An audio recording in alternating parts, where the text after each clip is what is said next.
Podcast Point-ი წარმოგიდგენთ. მოდი დავიწყოთ. ჩვენ არასერიოზული ხალხი ვართ და ესეც სერიოზულ კითხვებს ვერ ვწევთ პასუხს. რატომ მოხდა ისე, რომ სამჯერ მოგიწია ცხვირის ოპერაციის გაკეთება? ნესტოები ცოტათი მქონდა სქელი, თვალებზე მქონდა პრობლემა, რომ მქონდა ბალიშები.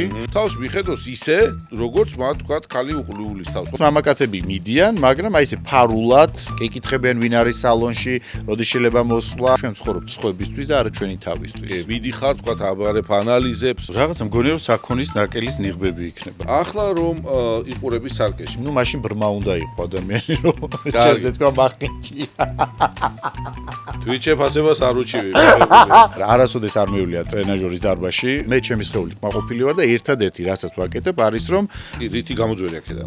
11 წლის განმავლობაში მჭირდა ეს და სხვადასხვა ექიმებთან მატარეს. ჩვენთვის რასთან ასოცირდება ჯანსაღლის საკვები? შემიძლია ერთი მთლიანი პური თავის კარაკით მივირთვა და 7 საათის მერე აღარ ვიკვებები. რას მოიშორებდი თავიდან? ჩემი ასაკის მამაკაცი ყველაზე მოთხოვნადია ეხლა ამ ბაზარზე მაშინ კეთდებოდა ფული. მაშინ კეთდებოდა.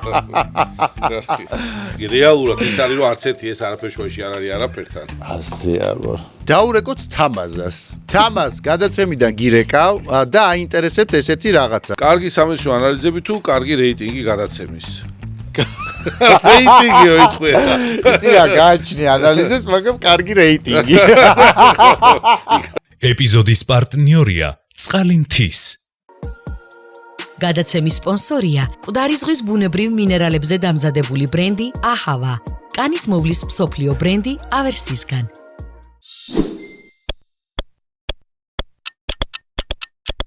მოგესალმებით პოდკასტის მორიგი ეპიზოდით.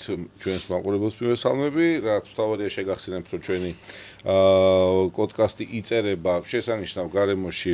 ეს არის Podcast Point-ი. მადლობა ქაურობას და ჩემს კომპანიონებს. რაც შეეხება YouTube მაყურებელს, ძალიან კარგად იცნობთ.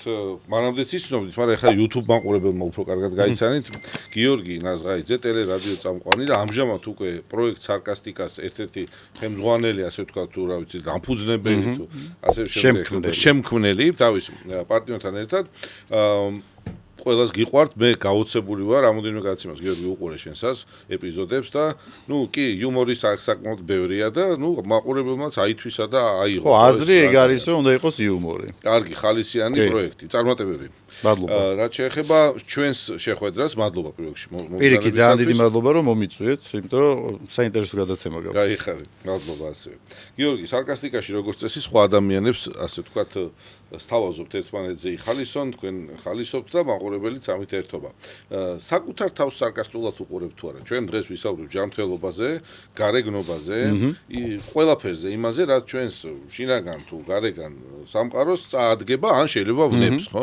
მოდი დავიწყოთ ვიზუალური თვალსაზრისით. გიორგი ნაზღაიძე როგორ აფასებდა თავის ვიზუალს, ან დღეს რა ხდება? ვიზუალური თვალსაზრისით სარკასტიკული ხე თავისთავად არ უყურებ ჩემ თავს, ეხლა ვინც მიცნობს ყველა მიცის ეს, მაგრამ რაღაცა შეფასებებით ვაფასებ ჩემ თავს, რაღაცა მომწონს, რაღაცა არ მომწონს და ასე შემდეგ. რატომ მოხდა ისე, რომ სამჯერ მოგიწია რინოპლასტიკის, ანუ ცხვირის ოპერაციის გაკეთება? პირველი არის ჩემი შეცდომა, მეორე არის კარგი ოპერაცია, თუმცა ყველა მიცის, ვისაც კი გაუკეთებია, მე მგონი ამაში უფრო თუ არასწორია, შემისწორებთ, რომ რაღაცა პერიოდების მერე, რაღაცა წლების შემდგომ ყოველთვის გაკეთებულ რაღაცას სჭირდება შესწორება. კი, გეთახმებით. და ამიტომ მომიწია მესამეჯერ გაკეთება. მაგაში მოყვები და მაყურებელსაც ვეტყვით, რომ ცხოვრების განმავლობაში ჩვენი ცხვირი იცვლება, მიუხედავად იმისა, რა ოპერაციები თუ არ არის, ასე რომ ადამიანმა შეიძლება ლოგიკურ ფარგლებში მოინდომას ის კორეგირება. გიორგი, ცხვირზე მინდა მაინც ჩავეძიო რა თემას, ანუ რა იყო პირველი შენ როცა გაიკეთე მახსოვს ის პერიოდი, მაშინ იმ სფეროში ვიყავი და იქ სადაც შენ მომართე ამ მიმართულებით, ხო?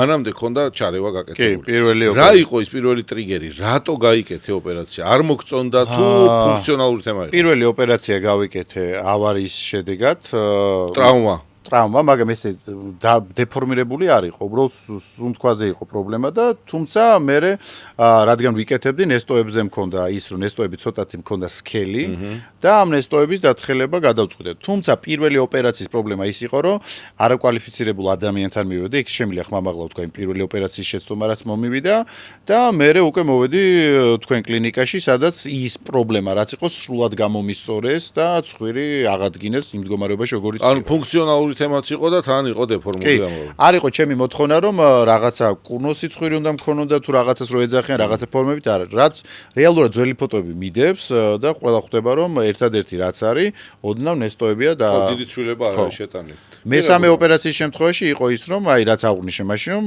რაღაც წლების შემდგომ ცხვირი დეფორმირებას იღებს და ეს უნდა შეიტანეს. შევისწავლო. კარგი. ახლა რომ იყურები სარკეში, ფიქრობ რომ რაიმე შეცვლილი აი ამ ეტაპზე? ანუ რომ მქონდეს თავისუფალი დრო, სურვილი, აი ამ წუთას და ესე ძალიან მარტივი გასაკეთებელი. არა, არაფერს არ შევცვლიდი. რაც მინდოდა შეცვლა, აი ცხვირის ფორმა, როდესაც შეიცვალა, ეს შევცვალე. კარგი, მე ვიცი რომ ბლეფაროპლასტიკაც გაკეთებული გაქვს, ანუ ქუთუთოების პლასტიკა. რა იყო ამის მიზეზი? ვიზუალურად გაკეთდა თუ ფუნქციონალურად? არა, ეს იყო თვლი, როდესაც სატელევიზიო სფეროში ხარ, როდესაც ადამიანები გიყურებენ, უნდა გამოიყურებოდე მოწესრიგებულად და შენი ვიზუალური მხარე არ უნდა იყოს ან გადაღლილი, ან ჩამოშლილი და ასე შემდეგ. ჩემ შემთხვევაში თვალებზე მქონდა პრობლემა, რომ მქონდა ბალიშები და ხშირად ეგონათ უკვე რომ ეს უძილობის გამო იყო და რაღაცებს არა პროფესიონალურად უყურებდი და მაგიტომ მომიწია ამ ოპერაციის გაკეთება, რომ ეს ქვედა ბალიშები მომეშორებინა. ვაყოფილი ხარ შედეგით? კი. ანუ გაქრა ის უკავშირები, რაც თქვა, შენი ახლობლიდან თუ შორეული ადამიანთან რაღაცას ხო არ დაიღალე. აი შემაწუხებელია. შემაწუხებელია კი რომ ეუბნებიან რომ ხო არ გადაიღალე, ხო არ გადაიწვი, ეს ამდენს მუშაობს სამსახურში და ამდენს ვერავის ვერ ანუ დაიძინე წესი რა წესი. ხო, ბევრი ჩამონათვალი იყო და ეხლა მშვიდად ვარ, იმიტომ რომ არც სიშავი არ მაქვს და არც მით უმეტეს ეს ჩავარდნები არ მაქვს. კარგია, ეს კარგია, ძალიან კარგია. თუ მიმართავ ან მიგიმართავს მაგალითად სახის მოვლის საშუალებებისთვის არაქირურგიული, იმიტომ რომ მე ამ სფეროში ვარ, იცი, შენ წლებია და მამაკაცთან მომართვენება სხვა შორის ბოლო წლებში მინდა გითხრა რომ გაიზარდა. ანუ ეს არის ბოტულოზ თერაპია, ბოტოქსის პროცედურა, ბუსტერები, ბიორევიტალიზაცია, მოდელირება, მოვლა სახის კანის, თქვა გაწმენდიდან დაწყებული დატენებით დამთავრებული. ამ მეთოდებს ხომ არ მიმართავ? არა, იმიტომ არა რომ ჩემთვის მიუღებელია, არამედ უბრალოდ ვთვლი რომ მე ამ ეტაპზე ჩემი სახე არ საჭირო. შეიძლება საჭიროებს, მაგრამ ჩემი გადმოსახედიდან არ საჭიროებს. ნუ საკუთარ ჩვეული რუტინა საკმარისად ვთვლი რომ არის. კი, ან ჩემი მეგობრები დამწინიანო. შენ რომ მოგწე უფლება, ალბათო არც იბანავებდიო. აი ცოტა ესე დამწინია. გასაგებია. კარგი, წავედით წინ. შენ გარკვეული წლების წინ სამოდელო ბიზნესში მოღვაწეობდი, ხო? როგორ თვლი მამაკაცის ასე ვთქვათ მოდელის სტანდარტები, ხო? ეხაც რო გქონდეს სურვილი სიტყვაზე, ხო? ხელს უშლის თუ არა ასაკი ამას რომ ამ სფეროში კვლავ არა, პირიქით, ეხლა ძალიან დიდი მოთხოვნა არის, არაერთი ადამიანი, რაღაც სააგენტოები, უცხოური სააგენტოებიც, ქართულიდანაც ვიღაცები მწერენ, რომ აი ჩემი ასაკის მამაკაცი ყველაზე მოთხოვნადია ეხლა ამ ბაზარზე, იმიტომ რომ ჭაღარათმიანები კარგ ფორმაში, ნუ კარგ ფორმაში ხა ისე ნორმალურ ფორმაში სჭირდებათ. საიდან აღმოჩნდი ამ მიმართულებაში? იმ პერიოდში, როცა შენ ახლა 90-იანებში 41. ნუ ეს იყო შენი ალბათ 20-25 წლის ასაკში რომ მანამდე. არა, კიდე იქამ. სადღაც 18 წლიდან. სამე კონკურსში მიიღე მონაწილეობა თუ არა, შენ თვითონ გინდოდა იქ მიმართულება? არა, რეალიტიში ვიყავი, მაშინ მაესტროზე გადიოდა მდიდრები და ღარიბები ესეთ რეალიტი და რეალიტის დასრულების შემდგომ სააგენტო ნატალის დამფუძნებელმა ნატალი, მე ხლა არ არის ადამიანი ცოცხალი, დამინახა ტელევიზორში, თქვა თავის მენეჯერს უთხრა, რომ ეს ბიჭი გვინდა ჩვენ ანუ მოიწონა მიპოვეს, შემომთავაზეს და რატომაც არა. კარგი, ყვაყოფილი ხარ იმ პერიოდით? კი, მაშინ კეთდებოდა ფული. ეხლა იმიტომაც დავანებე სამოდელო სფეროს ალბათ თავი რომ ეხლა ესე ფული ხო, აღარ კეთდება ფული. სხეულის ფორმების შენარჩუნებისათვის გიზრუნია თუ არა რაიმე სპეციფიური მიდგომებით, ხომ არ ქონია რაიმე ჩარევა და მიმართავ თუ არა თქვათ კვებით, გარკვეულ რეჟიმებს, დიეტებს, ხო არ მიყავს ვინმე ნუტრიციოლოგი ვისთან ერთადაც შენ თქვათ შენ რეჟიმს აკვირდებ. ყველაფერზე არ ვფიქრობ. დღეს პასუხი. რაღაცა პირველი ის რომ არ დავდივარ, არასოდეს არ მივлия ტრენაჟორის დარბაზში, არ არის ჩემთან ну არ არის ჩემთან ახლოს. რამოდენიმეჯერ ვცადე და მივხვდი რომ ეს არ არის ჩემი ნუ ვიღაცებს უშჭირდებათ, ოკეი, მაგრამ აი ვიღაცები, რომლებიც ცდილობენ, რომ აი ახაც ესე უნდა ვიყო ეს ფორმა, ნუ ეს ჩემი არ არის. მეც მოყვები, მაგაში ბევრჯერ მიცდია, რაღაცა პერიოდში ცოტა ახალგაზრდა რო ვიყავი, გამოსვლია ეგ ამბავი. მაგრამ ეხა დარბაზში რო შევდივარ ბოლო 2-3 წლის მანძილზეც ვქორია მცდელობა, ჩემთვის იქაური სივრცე დამხუთველი, ანუ ცუდად ხვდები რა, კომფორტულად არა ვარ იქ არანაირად. კი, კარგია ვარჯიში, ყველას მოუწოდებ რომ ივარჯიშოთ, თქვენც გეთანხმებით ამაში და შენც გინდა რომ ყველა მივარჯიშოს, მაგრამ ჩემთვის ცოტა ხო, აი არაკომფორტულია იმითომ არის სივრცე რომელშიც ნუ არ უყოფნის აერი. რაც არ უნდა ეს გამწვევები კარგი გქონდეს, რომ მაინც ჩემთვის ეს არის. არის დისკომფორტი ის, რომ ამდენი ადამიანი ერთმანეთს შესცქერის, ეს ჩემთვის ყველაზე დიდი დისკომფორტია. მესამე ის, რომ ეს სავარჯიშო სხვადასხვა ინსტრუმენტები თუ რა ქვია, განტელებს როგორ დავარქვათ, რომ მილიონი ადამიანს აქვს ამაზე ხელი მოკიდებული, ეს ალკე ბაქტერია, მე ეს ან მილიონი რაღაცა პლუს დამატებით კმაყოფილი ვარ ჩემი სხეულით. მოდი, უფრო სწორი იქნება ყველაზე მთავარი, რომ მე ჩემი სხეულით კმაყოფილი ვარ და ერთადერთი რასაც ვაკეთებ არის, რომ სწორი ჩემთვის არის, რომ ყოველ საღამოს დავდივარ ფეხით და ამ ფეხით სიარულში ის, რომ ჯანმრთელობისთვის კარგია, ის, რომ ჩემი ფსიქიკისთვის კარგია, ის, რომ ჩემი ორგანიზმისთვის ეს ჰაერი კარგია, ეს ყველაფერი აი ამ ფეხით სიარულში ავიღე ერთად. კარგია. როდესაც გესმის სიტყვა შეთანხმება ესეთ ჯანსაღის საკვები, შენთვის რასთან ასოცირდება ჯანსაღის საკვები.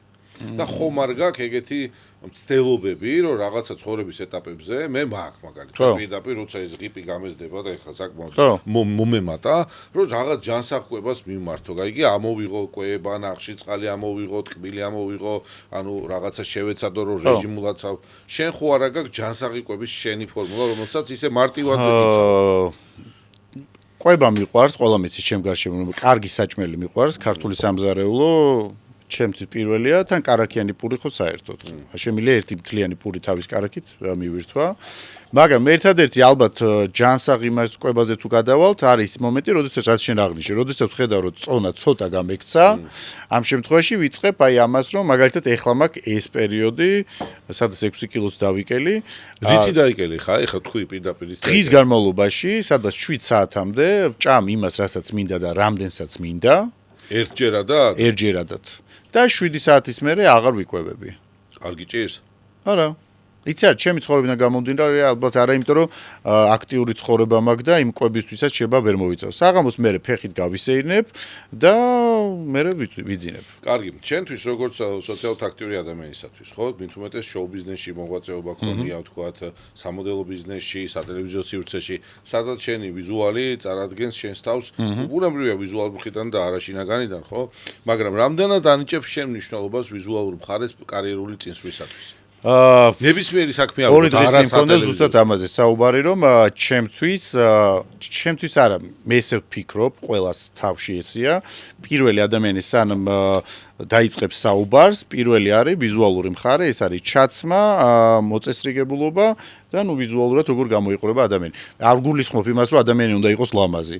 უბრალოდ ადამიანი უნდა იყოს მოწესრიგებული, დავარცხლი, ხეშად თქვა დაბანილ და ასე შემდეგ. ანუ თვით რუტინაში უნდა იყოს ჩართული და საკუთარ თავს უვლიდეს. ნუ ეხლა მოდი რეალურად შევხედოთ, რომ ადამიანს რომელიც არის ლამაზად ჩაცმული, ჩვენ მოგწონს პირველი ერთი თვალი შეხედვით მოგწონს. ეს არ ნიშნავს იმას ლამაზად ჩაცმული, რომ ეცვას ან ძვირადღირებული, ან რაღაცა კლასიკური სამოსი, ლამაზად ჩაცმული იმ ადამიანს რო უხდება ეს ჩაცმულობა. ვინ გახსენდება შენ ან ვის იცნობ ისეთ ადამიანს, ვის წარმატებაშიც მისმა გარეგნულმა იერმა მას ძალიან დიდი, ასე თქვა, წინსვლა მოუწოდა. ჩემი საკუთარ. შეგეთვალა. კარგი იყო. ხო, იცი შორს რო არ წავიდე და ვიღაცას არ დავადო ხელი. საკუთარ თავს იცნობ. ხო, ჩემ შემთხვევაში იყო ეს. მიღებულია პასუხი. კარგი, რა არის ის, რაც ყველაზე აბსურდული შეზღუდვა, მაგალითად საკუთარი თავის და გარეგნობაზე მოვლის კუთხით შეიძლება შენ თავს შეუზღუდო რა. არა, აი, ამის დედაცვათი რა არ მინდა მას არ გავაკეთებ, მიუხედავად იმისა, რომ ეს ადვილია. ეგეთი, არ ვიცი, რამე რო დამჭირდეს და რომ ყველაფერს გავაკეთებ ჩემი თავისთვის, კი. კარგი. მაშინ აქვე შემოგთავაზებ წყალი მთის. გიორგი, ეს არის Coca-Cola ბოთლს ჯორჯიას მიერ წარმოებული წყალი მთის ბრომატის გარეშე თან მინერალიზებული და თან გაზირებული ახალი პროდუქტია და მინდა გასინჯო და თუ მოგეწონება მე კი იყიდება უკვე ეს ყველაფერი ჩვენს ახალია ხო ეს? ახალია კი დაახლოებით თუ არ ვწდები 2-3 თვის ამბავია რაც ბაზარზე შემოვიდა. აქვე მინდა მაყურებელს შენიშნებათ ისე შევახსენო რომ პოდკასტის სპონსორი აჰავა, მკვდარი ზღვის უნიკალური მინერალებით გაჯერებული სახის ხოვისა და თმის მოვლის საშუალებები აჰავა საკუთარ პროდუქციას თავაზობს როგორც ქალბატონებს, ასევე მამაკაცებს. გეტყვით ასევე რომ ჩვენი პოდკასტები იწერება სივრცეში სახელწოდებით პოდკასტ პოინტი, არანორმალურად კარგი გარემოა და ძალიან კარგი გუნდი, ვინც მოგემსახურებათ, ძალიან კარგია. აქვე შემიძლია დავამატო რომ მეც ამ სივრცეში ვწერს ჩემ გადაცემაზე. კი. კარგი. გაიხარა. საქართველოში განსხვავებით მაგალითად იტალიისაგან რო ავიღოთ უფრო ესეთი წარმოჩენილი ქვეყანა ამ მიმართულებით, ქართველი მამაკაცები კი მოგმართავენ ჩვენ სფეროში, კი არის გარკვეული სექტორი, მაგრამ ძალიან ცოტაა.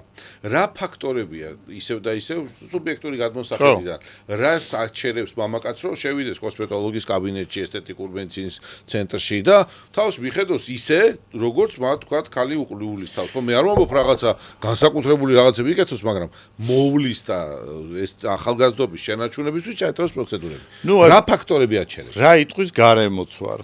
საზოგადოება. ეს არის ალბათ ყველაზე ესეთი მარტივი, ხო, მუდმივად ეს იქნება, ალბათ ძალიან დიდი წლები, სანამ ახალი თაობა არ გაიზრდება, რა იტყვის ჩემი მეზობელი, ჩემი ძმაკაცი, ჩემი ოჯახის წევრი და ასე შემდეგ.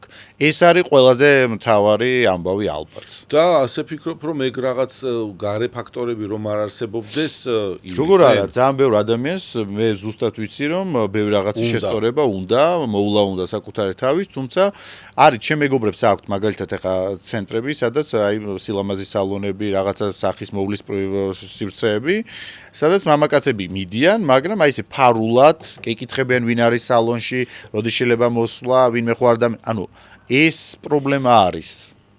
ანუ რეალურად ჩვენ ვცხოვრობთ ყველაზე დიდი პრობლემა ჩვენ ქვეყანაში ის არის, რომ ჩვენ ვცხოვრობთ სხვებისთვის და არა ჩვენი თავისთვის. კი, სამწუხაროდ ეგ არის. ნუ ჩემ შემთხვევაში არა, მაგრამ ნუ ძირითადურობაც ემატება მაგას კიდე და მიბაძვითობა არასწორ შემთხვევებში, არასწორი მიმართულებით სამწუხაროდ. კარგი, ყველაზე ისეთი ჩვევა, მავნე ჩვევა, გიორგი, რომელიც ჩვენ გაწუხებს. და რასაც დიდი სიამოვნებით დაემშვიდობებდი. რა არის აი ესეთი რა? ან ჯერ ვერ ერევი და საერთოდ არ გაგსურვილი დაემშვიდობო. რაც გაზიანებს შენი აზრით? ეგ ცოტა სხვა იქით წაგვიყვანს. მაზიანებს ალბათ ის, რომ ადამიანებს მინდა რომ სუდავ ეხმარო. გადამრჩენელი სტატუსში ხარ შესული? ნუ რაღაცნაირად მინდა რომ უჭირს ჩემ გარშემო ადამიანებს, მინდა რომ ეხმარო. ალბათ ეს საკუთარ თავს მიმართებით. საკუთარ თავის მიმართებით რას მოიშორებდი თავიდან, რომ ჩათვალო, რომ უკეთ ვიცხოვრო. აღარ მოვწევდი. ეწევი? სიგარეტს არა, ელექტროსი, აიქოს. ანუ მომხმარებაში ხარ მაინც ხო? ეგ ერთი დანარჩენი უკუჩვენება, ახლა სასმელი ვსვავდი აქტიურად და სასმელს გავანებე თავი, ანუ დამოკიდებული არ ვიყავი. როგორ გავანებე თავი? მივხვდი რომ სასმელი არის ის რაც მიშლის ხელს განვითარებაში იმ გაგებით რომ ვიზუალური მხარე სასმელის მერე შეშუპებული ხარ არ ხარ აქტიური არ ხარ პროდუქტიული ზოგადად და პლუს დამატებით სასმელი რომელიც იწვევს სხვადასხვა ეტაპობრივ ჯანმრთელობის პრობლემებს რა არის ის რასაც საკუთარი ჯანმრთელობისთვის სასიკეთოდ აკეთებ და ამ ყველაფერს რუტინულად ასრულებ სიარული ახსენე შენ სიარული და არ ვარ მომხმარებელი სხვადასხვა ცუდი საშუალებების. ალბათ ეს არის ყველაზე მთავარი, იმიტომ რომ დღეს ძალიან აქტიურია ეს ცუდი საშუალებების მოხმარება ახალგაზრდებში. კარგი. მე რო ახალგაზრდებს ვთვლი ჩემთ. რა, 40 წელი ხა დღევანდელი სამედიცინო კუთხით რო შეხედო, ხო, ასაკი ძალიან გადაიწია ზედაციფრებისკენ, ამიტომ ეს სიბერის მაჩვენებლებით შეიცვალა, ფიზიოლოგიური დაბერების პროცესები არ შეცვლილა, მაგრამ იმდენი საშუალება გახდა ზრუნვის, მოვლის, მედიკამენტები მათ შორის, რომ დაბერების პროცესი მიდის, მაგრამ მაინც სხვა ციფრებზე. ერთადერთი ცუდი ალბათ თვისება რაც მაქვს, მაგრამ ეს არის ორი მხარე აქ ამას. ღამე არ მძინავს. მაგრამ ეს არის ის რომ მე ვარ ის კატეგორია რომ ეს ღამე პროდუქტიულია. ღამე მომდის იდეა, ღამე შემიძლია ვაკეთო ყველა საქმე. ღამე არის ჩემთვის ის, როდესაც ჩემი ტვინი მუშაობს. გასაგებია მიღებულია. სიმძიმეები, აწევა, შტანგები, ჰანტელები და რაღაცები არ გიყვარს, როგორც თქვით უკვე. კარგი, სხეულის ფორმის შესანარჩუნებლად საჭიროა ზრუნვა. ეს არის სახლში ვთქვათ, ხელფეხის გაქნევა თუ აპარატური ტექნოლოგიები რამეს მიმართავს საერთოდ? არაფერს. იდროს წადე რომ აბაზანეს სამ შევიდოდი, ვიფიქრე ერთი, მოდი გავაკეთებ 20 აჯიმანი. ხო, რაღაცა ეს. 20 აჯიმანეს კი ვაკეთებ, ეხა ესე არ არის რომ არაფერს გამკეთებელი არ იყო, მაგრამ მივხვდი ამ 20 აჯიმანის მერე რომ ეს ჩემი არ არის. და საუზმე დაელაგე და გემრიელად ისწავლე. ხო, შევჭამე და მე ბედნიერი გავედი სახლიდან. და სიგარეტიც მოწიე. თორე შრომით ესე შრომობ ეხლა სიმძიმესაც ვწევ ყველაფერს აგარაკი ნუ ეს ხოვრება გიწევს ხასებია ეს მისაღები. ყველაფერს ვაკეთებ. ეხლა მე ესეთი კითხვა მაქვს. იცი რომ ასაკი არსად არ გწავა მოგემატება, ხო? ისიც იცი რომ ჩართული ხარ ძალიან ამ სოციალურ აქტივობაში და მოგწონს ის რასაც აკეთებ. ეს ჩანს. პირდაპირ ჩანს რომ შენ გიყვარს ის რასაც აკეთებ, ხო? საკუთარი ვიზუალის წარმოჩენაც გიყვარს კარგი გაგებით და ამ ყველაფრის პოზიტიურად გამოყენება, ხო? რას ფიქრობ შენ მაგალითად გიფიქრია უბრალოდ რომ აი თქვა გავა 1-2 წელი გასვდეს რაღაცა მზაობა გაქვს რომ რაღაცა რადიკალურ ჩარეულებს ვიმართო თუ კი ამის საჭიროება გახდა თუ ამის საჭიროება ყველა ფიქრობთ ამ ასეთ რაღაცაზე მენტალურად არა თუ ამის საჭიროება გახდა აუცილებლად მივმართავ ამას მაგრამ ჩემი გენეტიკიდან გამომდინარე ჩემ მშობლებს რო უყურებ ჩემ ძმებს რო უყურებ ხა ჩემი ძმები ძალიან ჩემზე უფროსები არიან ბევრად ნუ ხვდები რომ ეს ჩარევა ჩემ შემთხვევაში არ იქნება საჭირო ანუ თვლი რომ შენი სოციალურად აქტიური პერიოდი რომელსაც შენ ახლავთ ამიტომაც ეს ამ პატარა საზოგადოებაში და მაშინ აბსოლუტურად გეყოფა რომ ამ წუთას დაიფიქრო რაღაცა მიღებულია პასუხი. და მე მაინც ვთვლი რომ ზოგადად ასაკთან ერთად იმ რეალობასაც უნდა გაუსწორო თვალი რომ ადამიანი ბერდება და ყველა ასაკში ადამიანმა უბრალოდ უნდა მიიღოს საკუთარ თავთან ის რომ იმ ასაკით იყოს კმაყოფილი და ბედნიერი ხა 50 წლის რო ვიყო და გამოვიყურებოდე 20 წლის ბიჭივით ჩემთვის ეგ აცდენა არის რეალობისგან სხვებს დავცინი და ხა ჩემ თავზე არ მინდა რომ ვიღაცა მე ვინ უნდა გირეკოცინა მეც დამცინო და ჩემ თავზეც მე აი მან ჩემ თავზე ალბათ ვიცინებ კარგი რა თანხებს ხარჯავს საკუთარი თავისთვის თვიურად ყოველთვიურად მაგალითად რაში უпроსწორეთ რა მოვლაში წვერით მა კიდე რაღაცეებს ხო არ იკეთებ თქვა მასაჟის თემა არა მე რამატეს აი ინსტრუმენტული მასაჟები სხეულის მასაჟი რაღაც ეგეთი მაგრამ მასეთ რაღაცებში არ დავხარჯა ფულს გამორიცხო მე არში ვხარჯა ფულს არის ალბათ კაი გემრიელი ჭამასმა და ჩაცმა ჭამა და ჩაცმა ხო მოვიდა დრო რუბრიკების კითხვა რა სწრაფად გავივლით ამას დიდოს არ ზაგავთ მოდი დავიწყოთ ეს მეც მაინტერესებს ჰამბურგერი თუ ხინკალი ხასიათინა გამომდე ხინკალი იყოს. კარგი. თიული ვარ მაინც. ავირჩიოთ ნიკოლ კიდმანი თუ კეით უინსლეტი? ნიკოლ კიდმანი თუ კეით უინსლეტი? ნიკოლ კიდმანი. კარგი. ბრედ პიტი თუ მიკი რურკი? მიკი რურკი რომელია? აი ეხა რო ძალიან დაბერდა და სახში რო მარტო ცხოვრობს. აი ეს მაშინ თავი 9 ნახევარ კვირაში და მაგის თქო. ბრედ პიტის აი ეს ასაკობრივი აი ეს ტემპები ძალიან მოწონს ბრედ პიტი. კარგი. ზღვა თუ მთა? მთა. ბოტოქსი თუ ბუნებრივი ნაოჭები? ბუნებრივი ნაოჭები. კარგი. სირბილი დილით თუ ძილი შუადღემდე? შენთვის. ძილი შუადღემდე. თეთრი ღვინო თუ მწვანე სმუზი? თეთრი ღვინო. თეთრი ღვინო. ნახევარ ტკბილი. კარგია. დიზაინერული სამოსი თუ second hand-ი? უფრო პოპულარული ასე ვთქვათ. თუ დიზაინერი? ორივეში ვიმოსები მე. თუმცა რა ხასიათზე ვარ მაგრამ იყოს ორივეს მომხმარებელი. იყოს ბრენდი. აი დღეს მაგალითად მეორადი შარვალი მაცვია და დანარჩენი რავი. მაგრამ ბრენდები იქნება კარგი ალბათ. ხო, ბრენდი გიყვარს ამბობ. იმიტომ ბრენდში უფრო მარტივია, უკვე კიდია და აარჩიო და მეორადში უნდა ამოარჩიო. გასაგებია, კარგი. კარგი სამეცნიერო ანალიზები თუ კარგი რეიტინგი გადაცემის? რეიტინგი ოიტყვე. იცი რა გააჩნი ანალიზებს, მაგრამ კარგი რეიტინგი. იმ ანალიზებს კიდე რომელ ანალიზებსია კიდე. ხო, აი ბატონო, ეშველება. ნუ ისევ ცხოვრობ, რომ ეხა ისეთი ანალიზები არ უნდა მქონდეს ეხა და რასაც არ ეშველება, ისევ რეიტინგი ჯობია. კაი, გულწრფელი სარკაზმი თუ ზრდილობიანი ტყუილი? გულწრფელი სარკაზმი, რა თქმა უნდა. მიღებულია. კარგი იყო. ეხლა ისევ რეკლამა თუ შეიძლება შევახსენებ მაყურებელს რომ პოდკასტის წარმომადგენელი და პარტნიორია წყალი მთის თავისი ახალი პროდუქტით გამოჩნდა დახლებზე. ეს არის Coca-Cola Bottles Georgia's მიერ ჩამოსხმული გაზირებული წყალი 0%-იანი ბრომატით, ასე რომ დავლიოთ წყალი მთის და ავივსოთ მთის ძალით. ბატონებო და ქალბატონებო, პოდკასტის სპონსორია აჰავა, მკვდარი ზღვის უნიკალური მინერალებით გაჯერებული სახისა და სხეულის და თმის მოვლის საშუალებები ქალბატონებისა და მამაკაცებისათვის აჰავას პროდუქცია მოწონებული და რეკომენდებულია დერმატოლოგების მიერ. კარგია, წავედით წინ. ესეთი კითხვა გვაქვს მომზადებული შენთვის. თუ შენთვის პრობლემა არ იქნება, ჯანმრთელობის ცოტა უფრო საყურადღებო საკითხებზე გავაგრძელოთ საუბარი. მაგალითად, როგორც ვიცი, 11 წლის წინ დაახლოებით შენ ებრძოდი ეგრეთ წოდებულ ემოციურ გულყრას, ხო? ეს ემოციური ასრულობა არის გარკვეულწილად, რომელიც ბევრ ადამიანს აწუხებს. ბევრს დროს ამაზე არ წაგართვე, იმიტომ რომ ესეთი რაღაცები უკვალოდ არ ხრება და ყოველთვის უკვალოდებს გახსენება შეიძლება არც სიამოვნებდეს, ხო? რა იყო ესა და რითი გამოძვერი აქედან? ეს იყო ნერვული ეპილეფსიური გულყრები. რაღაც ესეთი ფორმის იყო. გამოძვერი არა, სადაც 11 წლის განმავლობაში მჭირდა ეს და სხვადასხვა ექიმებთან მატარეს ჩემო ოჯახის წევრებმა. ერთ-ერთი იყო მაშინ ყველაზე საშინელება რაც ჟღერდა ფარული ეპილეფსიის ცენტრი ჭავჭავაძეზე. სოლო ბანკი თუ რაღაცა რომ იმის თავზე იყო რაღაც შენობა იყო და ეგ იყო სულაც ჟღერდა მაშინ ეგ ყველაფერი. რომ აი ჩვენ ადამიანები რომელსაც მაგალითად მსგავსი საშინელება ეს ძალიან ცუდი მალავდნენ, ნუ ჩემი ოჯახი არასად არ მალავდა, მე პირიქით გვერდში მედგა, მაგრამ ეს ის პერიოდია, როდესაც აი ამ ყველაფერს მალავდნენ, ფარულ ცენტრში მიყავდა და ასე შემდეგ და მანდაც ვერ მიშველეს სიმართლე გითხრათ, ბოლოს ჩემო ოჯახმა ექიმი იყო, რომელმაც ფსიქოლოგიურადაც წამლებითაც ამიხსნა, რომ ეს ყველაფერი შენშია, შენ უნდა დაძლიო, როდესაც გეწყება ეს შფოთვა, უნდა მიხვდე, რომ ეს არ მოკლავს და ამიხსნა, აი ესე დამიკონკრეტა, შემდგომ ეს წამლები და სადაც 3 წელიწად ნახევარი დამჭირდა, რომ ეს ყველაფერი მე აღარ მომსვლი. გილოცავ, კარგია, წარმატებული. როგორც ამიხსნეს, ეს არის მილიონში ალბათ ერთი ადამიანი, რომელიც შეუძლია ეს გადალახოს. გამოჯანმრთელობაც გილოცავ, კარგია. მადლობა, რომ მოგუკავშირი მოგვეცი.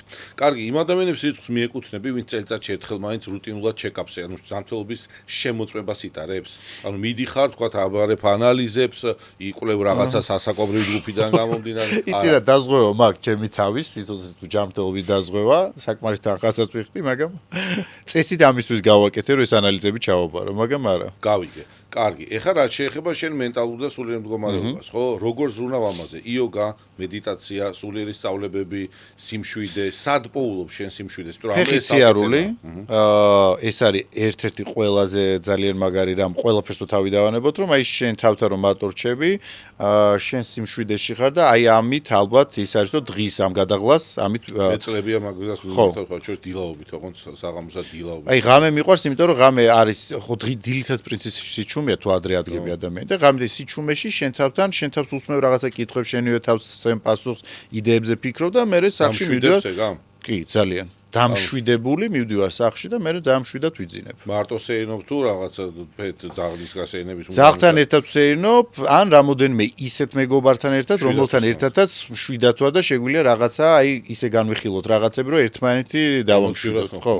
და მთაში ყოფნა ჩემთან აგარაკზე. კარგი, ეგ ვთქვათ ყველაზე მაგარია, კარგი. გიორგი, თმა ვახსენეთ, წეღან სამოდელო მიმართულები თუ ჩემი ხნის ასაკის ადამიანები ჭაღარათმიანი უკვე პოპულარული გახდა თქვა სცენაზე, ხო? და პოდიუმზე და არა მარტო, ხო? კარგი, თმის შე როგორ თვლით? ან ხო არ მეგიმართოს თმის შეღებვის თვალსაზრისით თქვა, რომ ჩვენ გარშემო რო გავიხედოთ, სხვა პოლიტიკოსიდან დაწყებული, ეს მისასალმებელია ყველას თვითონ თავს მოასწროს. შენ როგორ ფიქრობ, ეს ჭაღარა რაც გაქვს, შეღებვის სურვილი გაქვს რა? ან შეღებით თმა მქონდა შეღებილია რაღაცას ეძახიან მაგას ტონი და ნუ რაღაცა ეს იყო ახალგაზრდობაში, თუმცა მე ჭაღარა მაქვს პატარა ასაკიდან და იმ ასაკიდან გამომდინარე, მაშინ ამ ჭაღარას მალავდი, იმიტომ არა რომ კომპლექსი მქონდა, უბრალოდ იმიტომ რომ ჭაღარა მაინც მაძლევდა ასაკს. მაგრამ უკვე როდესაც დრო გავიდა, თავისთავად აღარ ვიღებავ, იმიტომ რომ ხვდები რომ ეს ჭაღარა ჯერთი როგორც აღნიშნავენ, მე მომწონს და ძალიან მიხდება. კარგი, წვერთან დაკავშირებით სულ ქონდა წვერი მოზდილი? წვერი თითქმის სულ მაქვს, იმიტომ რომ წვერს თუ ვიპარსო, ასაკიც მაკლდება და ანუ მოგწონს ეგეც. ანუ თავისებურად სტილია ეგ. ხო, ჩემი სტილია, იმიტომ რომ წვერი ერთხელ გავიპარსე, 1 წლის წინა თავი გადავიპარსე და ფოტო რო ავტვირთე სოციალურ ქსელში, ეგონა თუ ხელოვნური ინტელექტით იყო ვიღაცა პატარა ბიჭი, რომელიც მე მგავდა და აქედან გამომდინარე წვერი და ძმა მუდმივად ესე მაქვს. კარგი, ხომ არ გამختارხარ მით უმეტეს აი ამ ბოლო პერიოდში, როცა შენი YouTube-ი ასე გავარდა, კარგი გაგებით და ბევრი მაყურებელი ყავს. ეს კიდევ ერთხელ გილოცავ და წარმატებები. ხო არ გამختარა შენი ვიზუალი ვინმეს მხრივ, ასე ვთქვათ, სარკასტიკული კრიტიკის საფუძველი, რომ რაღაცა ზედმეტად ხო არის პრანჭები გიორგიან, რამ ეგეთი თემა ხო არ დაძრულა, შენ როგორ რეაქცია გაქვს? იცი რა, ალბათ ერთადერთი რაზეც კრიტიკას ხალხი ვერ გამოხატავს ჩემს მიმართ, ალბათ არის ვიზუალური მხარე. ოკეი. ბევრ რაღაცაში შეება თქვან რომ აი მეტყველება არ უარგა გრამატიკულად ვერ მეტყველებს ან რაღაცა არ იცი საუბარი ხმის ტემბრი არ უარგას. ნუ ბევრ ჩამოვიდა ალბათ ვიზუალურ მხარეზე კრიტიკა ნუ მაშინ ბრმა უნდა იყოს ადამიანი რომ ჩემზე თქვა მახინჯია. Twitch-ე ფასებას არ უჩივი. იცი რა, მე ვეუბნები ყველას, ჩემ გარემოცვაში ადამიანებს და ზოგადად ვისაც გავიცნობ, რომ პირველ რიგში შენ თავს უნდა უთხრა, რომ შენ ხარ საუკეთესო, შენ ხარ ლამაზი, შენ ხარ ჭკვიანი. ხო, ხმამა, იმიტომ რომ სხვა ისე ვერ შეგაქებს, როგორც შენ უნდა შეაქოს შენ და შენ თავს უნდა დააჯერო და მე ჩემი თავისთვის დაჯერებული მაქვს და მე მგონი წარმატებითაც მიდის ეგ ამბავი. წარმატებებს ვისურვებ მაგაში, რა თქმა უნდა. მადლობა. კარგი.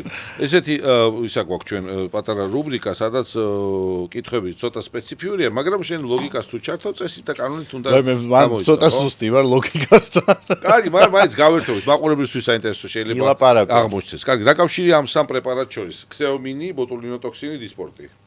რო არ ვიცი ბოტოქსი გავიგე მე მგონი. კარგი, ქსეომინი, ბოტულოტოქსინი და დისპორტი სამივე არის ბოტულინოტოქსინი. ანუ ბოტულინოტოქსინი არის ქსეომინიც და დისპორტი. ნუ ამ შემთხვევაში ჩემთვის სწორი პასუხია, თხევადია ალბათ სამივე. ხო, ნუ აი კავშირი ის არის, რომ სამივე ბოტულინოტოქსინი არის სამივე. ხო, მან ამბავი ისე რომ მე რადგან არც ერთის მომხმარებელი არ ვარ და რო არ ვიცი სწორია პასუხი, რომ ვერ გავიცი პასუხი. კი ბატონო. სამივე. მაინც მეგრული სისხლის რომ აქ რას ნიშნავს? გამოძვერი სიტუაცია. კარგი, რას ნიშნავს ბეზნული სიტყვა პლასტიკოს, საიდანაც ტერმინი პლასტიკური ქირურგია წარმოიშვა? ფორმის მიცემა, ხელოვნური თუ აღდგენა? ფორმის მიცემა ალბათ. სწორია, რა თქმა უნდა, ფორმირებას და ფორმის მიცემას ნიშნავს ეს ძველბერძნული სიტყვა, რაც ჩამოსხმას გამოძერწვასთან ასოცირდება. სანამ თანამედროვე ესთეტიკური მედიცინა განვითარდებოდა, ძველ ეგვიპტეში და საბერძნეთში სილამაზისათვის მიმართავდნენ: A. ყინულის აბაზანებს, B. სისხლის გამოშვებას და G. საქონლის ნაკელის ნიღბებს. რაღაცა მგონია რომ საქონლის ნაკელის ნიღბები იქნება, რატომღაც რავი. კარგი, ეგ არ იყო, მაგრამ ხო, თუმცა შეიძლება ვინმე მიმართავდა, ხარც ეგ არ არის გამორიცხული, ეს იყო სისხლის გამოშვება, რაც სისხლთან ასოცირდება და უილიამ ჰარვი ითვლება ერთ-ერთ პირველ ექიმად, რომელსაც აღწერა სისხლის მიმოქცევის მნიშვნელობა, რაც საფუძვლად დაედო მერე პლაზმოთერაპიასაც რა, ანუ ეს რაღაც გარკვეულწილად იყო საწყისები.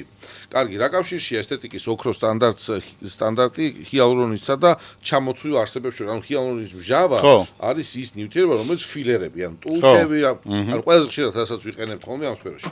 ანუ რა კავშირი შეიძლება იყოს აი ამ ჰიალურონის მჟავასა და თევზი, ხარი და გველს შორის? არ ვიცი, წელვადობა რა. კარგი, ეს ნივთიერება ჰიალურონის მჟავა პირველად ასე ვთქვათ, ექსტრაგირებული იქნა ხარის თვალიდან. ანუ იქიდან მოხდა მისი ექსტრაქცია, ის 1934 წელი კალ მეიერმა და ჯონ პალმერმა შექმნეს ჰიალურონის მჟავა ასეთი ფორმით, რაც დღემდე მსოფლიო ესთეტიკური მედიცინაში ნომერი პირველი შემავსებელია. ჰიალურონის მჟავა ჯერჯერობით შეუცვლელია, ხო?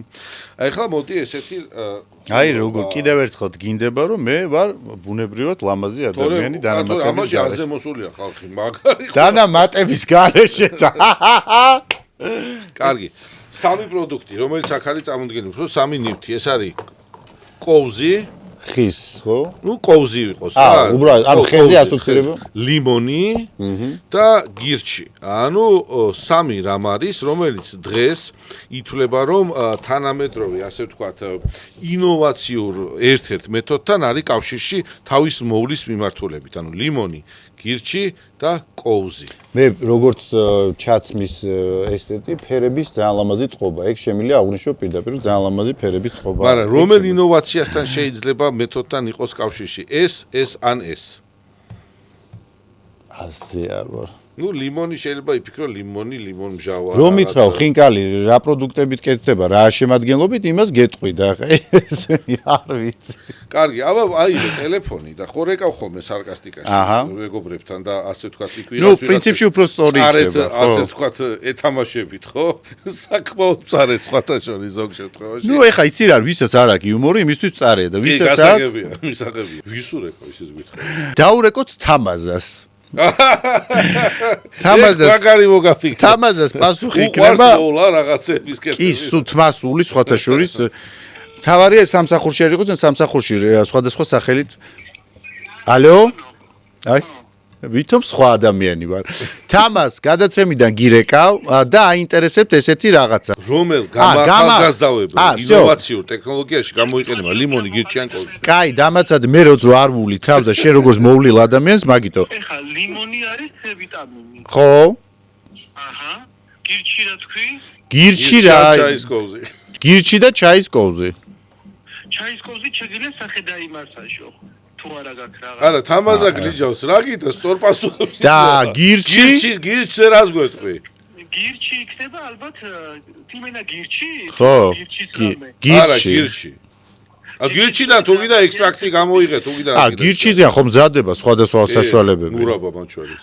ზოგადად გირჩი სასარგებლო არის, ხო? ზოგადად კარგი, ლიმონზე რას გვეტყვი? ლიმონი C ვიტამინიო. ლიმონი C ვიტამინია. კარგი, მიღებულია პასუხი, მადლობა. კაი, მიდი. 20,000 რა მიმიყვანს მე დავიდამანებე. დაგირეკავ მე მიდი, კაი. აი, იუმორისტული გადახრა იყო თან თამაზასთან გარება 20,000 მე რომ ზიფა. კარგი, რეალურად ის არის რომ არც ერთი ეს არაფერ შუაში არ არის არაფერთან. აი. ხო, არც კოვზი და მაგრამ ხო ჩაურმავდი კოვზი. არა, კოვზი საერთოდ მე ვიქე ხის რო არის რაღაცა, ალბათ ამათი რაღაცა იდება მე სითხე და მე რაღაცა ჩალიჭო. კარგი, მორობა იქით იყოს, მადლობა, კარგი იყო თამაზას ჩართულობა, პატარა ბლიც. ჩვენ არასერიოზული ხალხი ვარ და ესეც სერიოზულ კითხვებს ვერ ვწევთ პასუხს. კარგი, გიორგი, ძალიან დიდი მადლობა რა, დინამიურად, ძალიან სწრაფად, მე მგონი გავიარე. ჩემს ყოველთვის არ ვიცი, რამდენი ხანი წერდით გაცემას, არ ვიცი, მაგრამ ძალიან მალე გავიდა ეს დრო. ჩემთვისაც ძალიან სწრაფად გაიგო. პირველ რიგში კიდევ ერთხელ შენ და თამაზას ძალიან ისა ვიცი, ბევრი წარმატება, იმიტომ რომ საინტერესო პროექტი გაქვთ, ეს ყველაფერი ხო მაინც საქმეა, ხო, ეს დიდი საქმეა, რომელიც მოითხოვს ენერგიას, დროს, რაღაც კრეატიულობას და ყავს მაყურებელი ამ პროექტს, ხო, და ეს ძალიან მნიშვნელოვანია ნებისმიერ წამოწყება და მისასალმებელია თუ კი ის უკავშირს პოულობს საზოგადოებაში, ხო? წარმატებები ასევე თქვენ გადაცემასაც წარმატებები, იმიტომ რომ მე ვთვლიო თქვენი გადაცემაც ისეთი სუბუქი ფორმატის გადაცემა, რაც აკლია დღეს ინტერნეტ სივრცეში, ტელევიზიას აღარ გულისხმობ, მაგათი ერა დასრულდა თვითონ სიცენ, მაგრამ YouTube სივრცეში და ზოგადად სოციალურ ქსელებში აი ესეთი გადაცემები, რომელიც ერქება სუბუქი, რომ დაჟე უყურო ისიამონო, ესეთი ფორმატია თქვენის და ძალიან მომწონს და წარმატებას გისურვებ. მადლობა გიორგი. ეპიზოდის პარტნიორია წყალი მთის